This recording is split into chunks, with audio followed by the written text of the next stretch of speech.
अहमद सर्ग तैबंग मालेन पृथ्वी अनिबु सेमबीबा अमत ngairaba mapu ibungo buthagatchari loina loinana IPJIT ministry na puthokchariba YouTube channel asibu yengbiriba tabiriba kwai pumnamakpu ikai khungnajari ngasi su puduna laksari channel asina Angelica Elizabeth ki testimony taruk suba tangkak ngasi ki tangkak asina paudamjari madudi Angelica Elizabeth pu ishorna mahaki asengba phambal haibadi sarga mafam aduda pukat biduna mafam aduda oiriba sing ishorna mawanda utbiba kharasing loina loinana mafam aduda Angelica Elizabeth na thengnara pasing mamangi tangkak sina paudamjakraba aduga mai lenana makha samthrakba oina ngasi su paudamjari Angelica Elizabeth na thengnarakpa ishorna mawanda utpirakpa sargagi laifamsing amadi sanagi sahar hairibu kudimuksing asi karino haibasi ngasi gi tangkak asi tabiraga adobna khangbiragane hojik lobirasi Angelica Elizabeth ki testimony taruk suba tangkak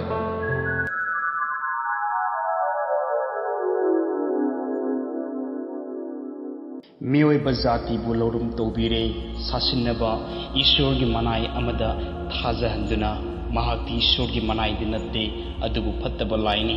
मियोय की खुटना साबा मूर्ति की मपान थपक तौरिबा फत्तब लाइनी अदुबु ऐन नखोयदा हाइजिगे मदुदी मपु इबुंगो ईश्वरना नखोयदा ख्वाइदगी अफब अदु पीबंग पामे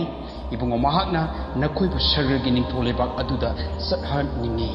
मफम अदुदा संगनिंगे पुनिंग होंगनबा अमसुंग लाई मूर्ति थादोकननबा मरमदी लाई मूर्ति लाटपना नंगबु कनबिरोय नाजरी की जीसु असि खक्तना कनबिबा महाक अदुनी इबुंगो महाक असिने नंगिदमक एगिदमक मसु मियबा जाति पुंबमकिदमक महाकी पुंसी पीखी इबुंगो महाना cup मतम अदुदा एंगोंदा हाइरमी चानुपी तुमिन्ना लैथोकनुको चटलु अदुगा असुंबा अदु हायो चटलु अदुगा अइना नंगोंदा उहनख्रबसिंग अदु तमो अइन उरई मतौ करमना मेरी ने ईश्वर को खुरुमलिबा अदुगा फजबा सम यामना सांगबी नुपीसिंगसु अइन उरई अइन हाइरमी प्रभु मखोइने मखोइगी सम असुमना थंबा असि कयादा फजख्रबनो महांगना अइंगोंदा हाइरमी चानुपी नंगना उरिबदु अइना नुपी ओइबी अमदा पीख्रबा माइखुम ओइननबा पोट अदुनी चानुपी चलु अदुगा तमु नुपीसिंगदा मदुदी अइना मकोइदि पीख्रबा माइखुम पोट अदु सेक्सिनना थमननबा अदुदिगी महाना अइंगोंदा हाइरमी अइना नंगोंदा यामना मरु ओइबा खरा उटके अइना लापना यंथोखिबदा लंगना nganba शहर सनागी शहर a city of gold ama urami aina maduda aina prabhuda hairami prabhu madu karino ai maduda satpa pame mahanu kumlaki sanupi madu karino haiba aina nangonda utke nahana uribadu sargagi laifam aigi misingidamak thorang langduna leiraba sargada leinanaba yumsing aduni adudige khoina sanagi thong haibadi golden bridge amagi manak tamna chalame hairiba thong adu lanthoklaga aikoina asikba sanana saba lambi singda chalame yenguba kudimak asuki matik phajai asuki matik langi madudi arangba likli gumna madu tasinamak taibung panba sida leitaba sandongna takpa ngamdaba oirame aikoina sargargi leinaraba yumsing urame aduga sargargi dut lisingna madu sembat sagatuna leibadu yenglame dut karana yamna thuna sarami aduga atai singa tapna sarami aduga khara amana sagatana leirami aine prabhuda hanglami karigidamak dut karana thuna sagatlaga atai karana tapna saribano aduga karana saba lepliba sine karigino prabhuna takpirami sanupi maduni matau karamna aigi misinga prithibida thabak suriba haiba adu aigi misinga prithibida suriba thabak adugi matung inna dut singna mafam asida yum sing sagatli sanupi aigi misingna apago apau sando khidre aigi misingna sala henduna haije khidre aigi misingna lamjau shahar singda sorok singda satuna asumba adu tamduna sepau yen khidre aigi mising hojik ikaire satlo aduga aigi misinga tamo hanagi lambi aduda halak nananaba nangna uriba thabak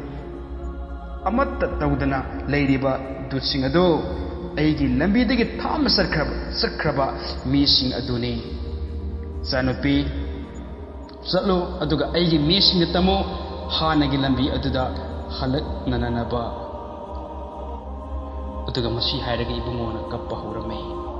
अदुदगिदी अदै मीसिंग इसै सकपा अदु अैना तारमे मरम असिना अैना प्रभुदा हंगलमे प्रभु अैबु असिदा मीसिंग इसै सकलिबा मनाक असिदा पुबियो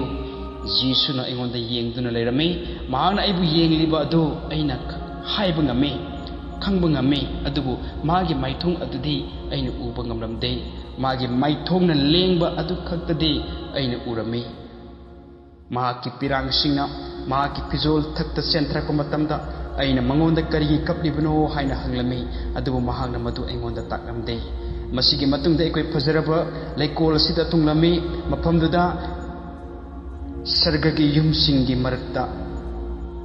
aina urame leisingna haiduna leiramba adu aina isai sakpa takiba adu makoina oirame prabhuna magi khutna thinduna haira e janapi yengo makoina aibu thagatli makoina aibu kurume aigi mesingdi makoina hana tawkhibagumna tawkhidre aigi mesinga aibu thagat khidre aibu kurum khidre hana gumna aibu thirakhidre maram asigi damakni aina nangonda hairibase sanapi satlo aduga tamu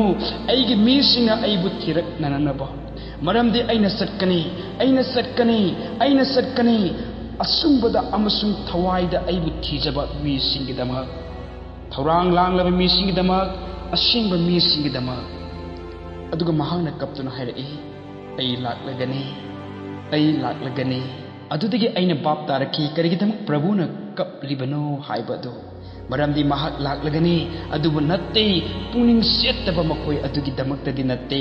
asumbada amasung thawaida isoli bungo mahak puthijriba mising adugi damak mahak lakani adudagi prabhuna ingonda prithivida hananaba hairame aina haizaki prabhu ai prithivida hanba pamde prithivida karigino prabhuna takpiribado aidi prabhuga loinana leiba pami prabhuna aibu mafam asida purakle aduga ai kadaida su satloi maramda ai prabhuga loinare jisuna hairame sanupe masi tangai padabane madudi nangna prithivida hallaga aigi itikngan oidiba sarga asi asengbane aina nangonda ulliba si asengbane nangna ukhrabado asengbane haiba si satlaga asengbado phongdo o madudi miyoiba zatina puning hongduna ingonda laknanaba amasung mangdananabani aina kapladuna ibungogi khongkhada puthrami maduda aina mahaki khongda asokpasing leibadu urami aina hanglami prabhu masida soklibasing asi karigino mahana khumlaki sanupi aina miyoiba zati gidamak aigi punsi pikhiba matam haukiba matam madudagi lairakhraba asokpa maphamni mahana magi makutta leiriba asokpa dusu engonda ulame aina hanglami prabhu karigidamak madu hojik phauba leiribano mahana engonda hairami sanupi masi lemhouba sokpa duni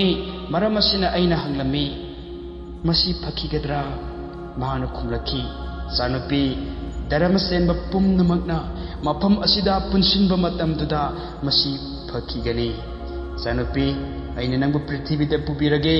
nangi imung manung amasung zati singe nangbu ngairi aina satananaba hodarami adubu mahana magi khut adu prithivida thintaduna hairai yengo ada makhada nangna uriba se nangi mari mata singni nangna madu uriba haksang polang asidani nangna hangadaba adu hojik mafam asi thadokpagi matam oire ngasigidamuktadi matang asida Angelica Elizabeth testimony taruk subatangkak matang asiwaida loisinjare ngasigi tangkak asita biraga adongwe thamoida kari phaubi bagi tasinamak testimony asi asengwa testimony ni Angelica masamakpu ishorna haibadi Jesus Christana sargagi nintholebak aduda pukhatpiduna ibungo mahakna Angelica da uhan birakpa amadi Angelica masamana urakpasing adu ngasi YouTube channel asida pawdam sabak khaktane ngasi ki tangkak asidagi atomna soidana khangbiram lagane madude sarga haiba mafam asida lainanaba yumsing lay madudi kanagidamaktano ishori bungo mahakna mahaki asengba mising oina khandok pikraba makoi adugidamaktani adu ibatarabadi ngasi nang ay tayong panbada lainibase karigidamaktano sarga satnanabagidamaktara natragana norok pananabagidamaktara natte ekoi sarga satnanabagidamaktani sarga haiba mafam aduda nang aigi lainanaba yum ibungo mahana sem sadana lekre nang aina tawriba thabak nang aina suriba isorgi thabak isorgi ministering sing asina ekoina sargada nang aigi lepam ibungo mahana mahaki duksing thaduna semli haibasi ngasi testimony asidagisu ekoida knowledge ama pire yamna harawi testimony asi ahob digina aroyo phawa tabi bagi damakta ngasi gide matang asi dalo sinjarage matang amak puduna laksege Angelica Elizabeth testimony tayet subatangkak asina paudum jagadabade taibang panba pithribi asida karamna rapture thokni haiba aduni matamdu phawbagi oina kainarasi suchoi soidana tayet subatangkaksu tabinanaba adu amna ngaibiramo